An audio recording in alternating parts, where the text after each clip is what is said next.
Ladies and gentlemen, a very warm welcome to you. You're watching another episode of Encounter. We have a very special guest in the studios of the MBC today. We have Master Vijay Raghavan, who is the co-founder of the Center for Natural Healing and Meditation, which is located in Bunter, Vakwa. Also the co-founder of the Pranic Healing Foundation and the I Am Better Foundation. In his earlier days, he graduated in physics, and he's also a member of the Institution of Electronics and Telecommunication Engineers, MIETE. He's also an author. He's written many books. One of many is Secrets of Karma, a highly recommended book. Master Vijay, thank you very much for being with us, giving us your time, and a very warm welcome to you. Thank you, Roshan. Thank you, MBC, for inviting me to this program. I am truly very grateful for this golden opportunity. Master Vijay, before we start talking about the foundations and a bit about your work, I would like to know a bit more. How long have you been in Mauritius? You originally come from India, right? Correct. Where do you come from in India? Actually, I was born in Nagpur, but brought up in Chennai in Tamil Nadu. And how long did you stay in India, and when did you come to Mauritius? I was actually working for long years in New Delhi in electronics and communications, selling computers and communication products. I came to Mauritius in the year 1997 for spreading the activities of a healing modality called Reiki. So you can say I'm now in Mauritius for over 20 years. I can tell that you have a calling for spiritual practices. True. Tell us a little bit more how you got called, how you really got into the world of spirituality, and what does it represent to you? That is still a puzzle to me because I started my journey when I was 16 years old. I joined an institution which was actually talking about high-end spiritual philosophy. And just after a week after joining the institution, I was directly put on field to spread the awareness of many things, including creation and so on. So when I look back, how did I come at the age of 16 to the spiritual path? The only thing that I can possibly think about is I think I was destined to be in this path because of some background, something that has happened in the past. Because my family as a whole, I'm from an Orthodox Brahmin family who never talked anything other than Lord Vishnu.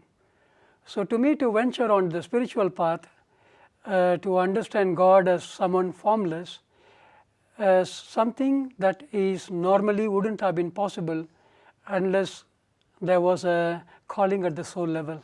Back in India, families tend to be very traditional. Yes. This is one normal thing that actually is a part of the tradition in south of India. But especially my family, they were staunch Vaishnavites. They have been very, very orthodox Brahmins, unwilling to listen to anything other than what has been said in the tradition of Vaishnav. So for me to embark on a journey at the age of 16 into fields that the family did not accept was, I would say, definitely a different level of calling happening. How did your parents react to your new calling, if I may call it that way? Well, initial stages, almost for about 10 to 12 years of my path, up till the time when I started working, was a lot of struggle because there was a constant clash between what I was practicing and what the tradition was practicing. So yes, it was definitely a lot of challenge to pursue the path that I thought is suiting me the best. It was not easy. But that path also included many questions, questioning everything. And also there's a sense of curiosity within yourself to know more. I would say longing to know something more than what the traditions have been talking. So that is exactly how I was pulled to the spiritual path when someone was basically talking about God as someone beyond religion, and that you are not the body, you are a spiritual being.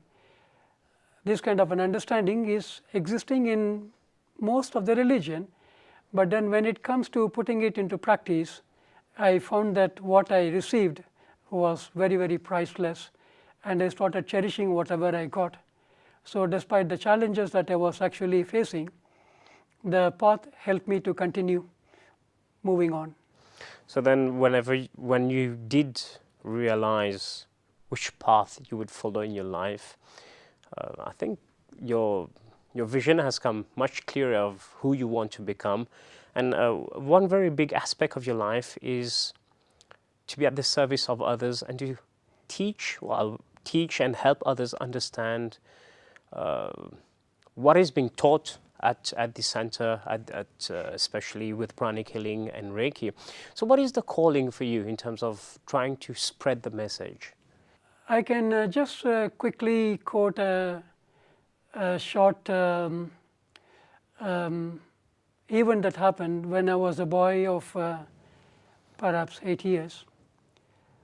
This can possibly give you some indication as to what was the calling of the soul.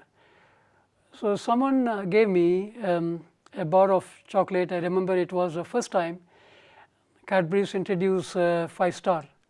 That chocolate was very amazing, and I'm tasting that particular chocolate for the first time. It was offered to me. The moment the chocolate melted in my mouth, the first thought that came into my mind, I remember it so clearly, the first thought was, I wish everybody gets this pleasure of having this chocolate. Oh, wow. So that was the first feeling. So this happened when I was a boy of about 8 years. So perhaps I think the path of service, helping others to create a better world, was something that I must have been following already in some other lifetime, and I feel that perhaps it is a continuation to that journey. I have to ask you, Master Vijay, you mentioned already twice, there must be something in the past when you were 16, but there's not much past when you're 16. So are you referring to your first 15 years or something before those 15 years? I don't look at myself as someone who has actually taken birth for just one lifetime.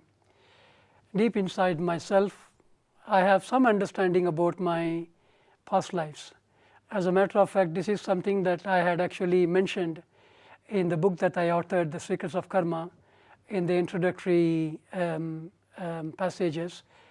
I had talked about different experiences that I have been experiencing now and in the past is a clear indication to a journey that is continuation to whatever that I am doing now. So yes, if you ask me what is that past, certainly we have to go into something that has happened not in this one lifetime of activity. It must be definitely connected with many of the previous lifetimes of experience. Now let's talk business. Tell us a bit about your foundations, about the Center for Natural Healing and Meditation, Pranic Healing, but more importantly, the most recent, which is the I Am Better Foundation. The first project under the I Am Better Foundation is called Billion Minutes of EcoMind. Billion Minutes of EcoMind. EcoMind. The project aims at creating the awareness that true eco-friendliness can only happen when we have got an eco-mind. That means that the mind needs to be in a state of positivity to create an eco-friendly environment. This is primarily because thoughts are energy. Every time you have a thought, you create a corresponding energy. Surely. Many a times, perhaps you might have experienced that when you think of somebody and that very moment somebody calls you. Yes, many times that happens. And or, you say, yeah. I just thought about you and you are calling, you will live for 100 years. Exactly, we do say that in Mauritius, and it's almost like a miracle. Absolutely. So this is exactly the primary objective of the Billion Minutes of EcoMind, to make people aware that true eco-friendliness begins with a positive state of mind. That every time you have a thought, let that thought be positive. Why? Because every thought whether we know it or not, is having a powerful impact on the environment. I have a positive thought, I charge the environment with positivity. I have a negative thought, same thing happens. Because we do radiate energy also. Absolutely. So, our thoughts being energy, constantly we radiate some form of the energy or the other. Now, the most important thing to realize is that we have a population of over 7.6 billion people on the planet. Yes. That is over 7,600 million people. Now, majority of the population, if you look at today's world, is having some form of stress, some form of negative emotions, including anger, hatred, frustrations. Today, medically also, we acknowledge the fact that many of the physical ailments or psychosomatic ailments, where the person is experiencing emotional setback, can also basically invite many other problems, including migraine or headaches and so on. So, the billion minutes of EcoMind, truly speaking, is helping man to realize that as on date, more than the physical pollution, the mental pollution is much more harmful, much more destructive. So, just by creating this awareness that thoughts are energy, and that if you want to change your world, you have to begin by transforming the thoughts, and that is about the project. So how does it work? How are you suggesting that this project should work going forward? The name of the project itself tells that we need 1 billion people for this project. Out of the 7.6 billion people, we need 1 billion people who would be actively involved in this project. All that is expected from the people is that in a day, out of the 24 hours, you take out just 1 minute, and during that 1 minute, maintain a positive state of mind. Now, how do you do that? You can do it in many ways. Yeah, what is a positive state of mind? A positive state of mind simply means that you are just happy, peaceful with yourself. For example, a mother can hold the baby and have feelings of joy, feelings of bliss. So, just for 1 minute, I am in a state of positivity. People who love music, they can play the music, they can listen to the music. Or in this country, you are blessed with such a beautiful sky, it's like as if the whole universe you can see from here. You just look at the stars and just be with the stars. And that few moments of oneness, you are actually in a state of positivity. You can play with kids, you can do gardening, you can play music. Whichever way you think is good for you, just for a minute, maintain a positive state with awareness. The key word is awareness. So I was about to come on this. From my point of understanding is during that 1 minute is to enhance the consciousness of the person of what they are doing and to derive pleasure from it.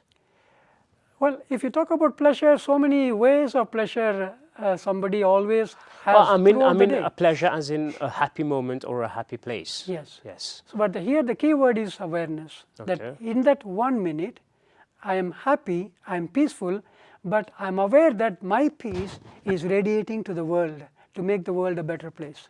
Here, the key factor is contribution, that my peace is having some impact in my environment, in the world. So, that is exactly is the key thing about the project. So, it's 1 minute any time of the day, just be conscious of this happy moment? Because it is a global project, it is difficult for us to have varieties of times, and therefore, the project simply proposes to choose a time either in the morning or in the afternoon. If it is morning, at 7 o'clock local time, in the evening 8:30 local time.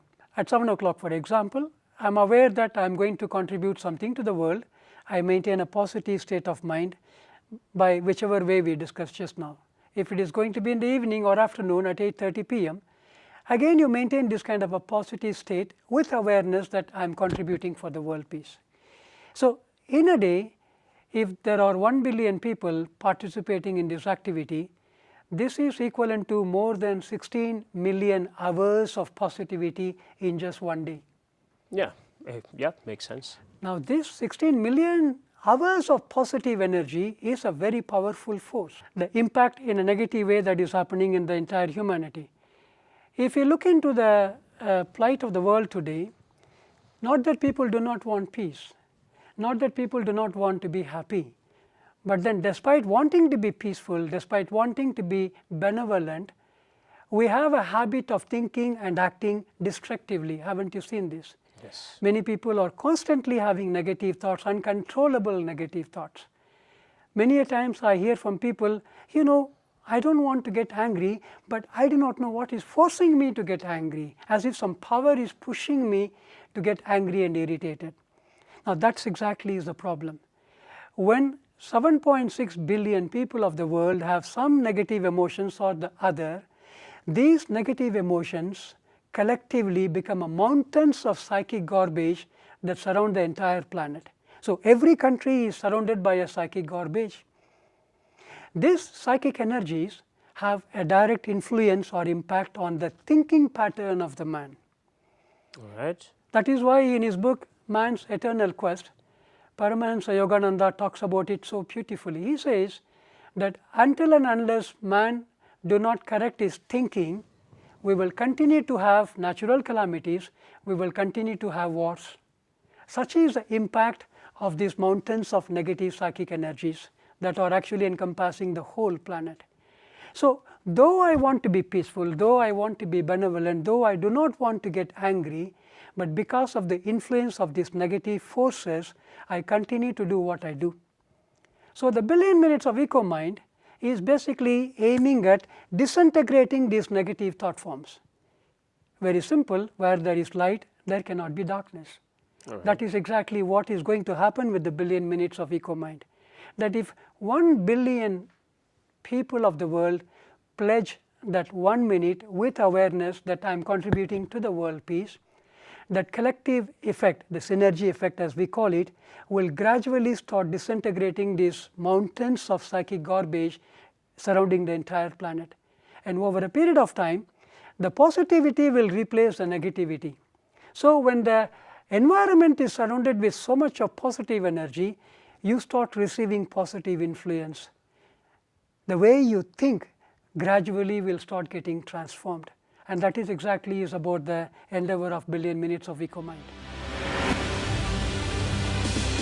I have to ask you, is there a science behind all this project? If you talk about science, because you mentioned that the positivity will replace all the psychic garbage. I mean, it's all very nice to hear, but is there a proof of that? Yeah, I want to believe in it. What would you say? What would you tell me? Well, the proof is very clear in what everybody experiences. You go to a doctor today, amazingly, you go with any problem, the doctor nowadays, because they are quite aware of what is happening at the psyche of the person, they will ask you, why don't you do some breathing exercise, why don't you do some yoga, why don't you meditate? Many a times, the problem of the ailment is not physical. That is why we use the word psychosomatic diseases or ailments. So, many a times we come across medical practitioners recommending to the patients that your problem is actually not physical, I think you have to learn to relax. That means that my thought and my emotion is directly having an influence on my physical body by way of ailments. If you take it slightly, a little bit expanded way, nowadays we have got robots which are operating with the power of thought. Last time I was actually seeing a video, it talks about a scientist who had actually designed a robot for a lady who is physically handicapped. Now this handicapped lady needs to drink, so she simply has a thought and the robot simply picks up whatever she wants and brings it nearer for her to drink. That means we are in a position to validate the fact that thoughts indeed are energy. And from the medical point of view, thought has been proved to have either a positive effect or a negative effect on the body. Sure. So, we are simply extending this micro level of understanding to a macrocosm, that is about it. That if collectively the world starts thinking in a positive direction, certainly it will have a positive effect on the environment, and surely over a period of time we can expect to create a better world for living. And when is the launch of the project A Billion Minutes for the eco-mind? The Billion Minutes of eco-mind, together with the other two projects that I will be talking shortly about, was recently launched on 30th of April. So it will be an ongoing project for how long? Is it always going to be ongoing? It will be a continuously ongoing project till the time we are able to wake up all the 7.6 billion plus people of the world. But to begin with, the target is at least 1 billion people. And are you positive that this is a target that you would be able to reach? I certainly would say so, because you have invited me to the studio to talk about that, and I possibly can say it is a call of the universe to have a grand access to the world through MBC. Oh, welcome very much. And of course, it has already started at this center. Absolutely. And yes. well, I wish you all the very best with this project. So, Master Vijay, please tell us also a little bit about your two other foundations, Center for Natural Healing and Meditation and the Pranic Healing Foundation, which I'm saying those two foundations that maybe people don't relate, but they are very aware of the project Lumière Maurice. As a matter of fact, the Lumière Maurice project was launched in the year 2008. The only thing is that at that time we were basically focusing on blessing the country using a very powerful mantra. We call it the Great Invocation, which was actually given to us by Alice Bailey. So primarily the Lumière Maurice project hitherto was actually focusing on creating some positive vibes for our country.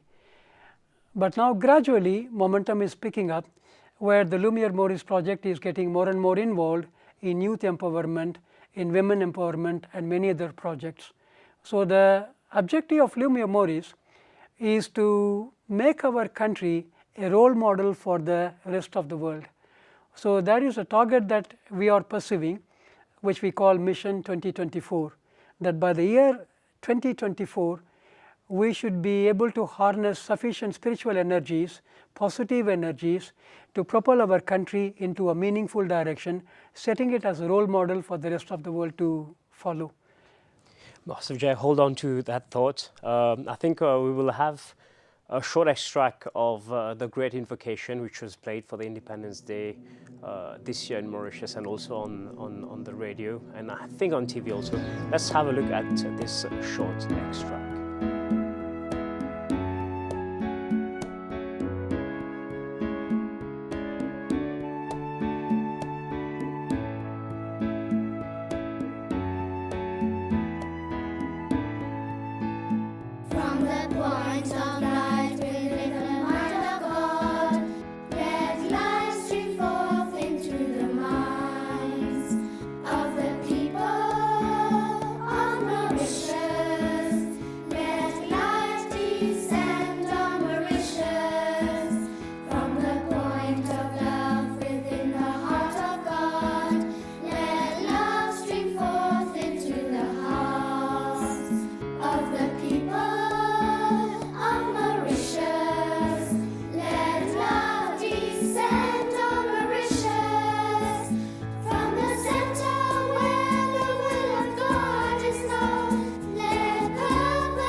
Ladies and gentlemen, we have now come to the end of this episode of Encounter.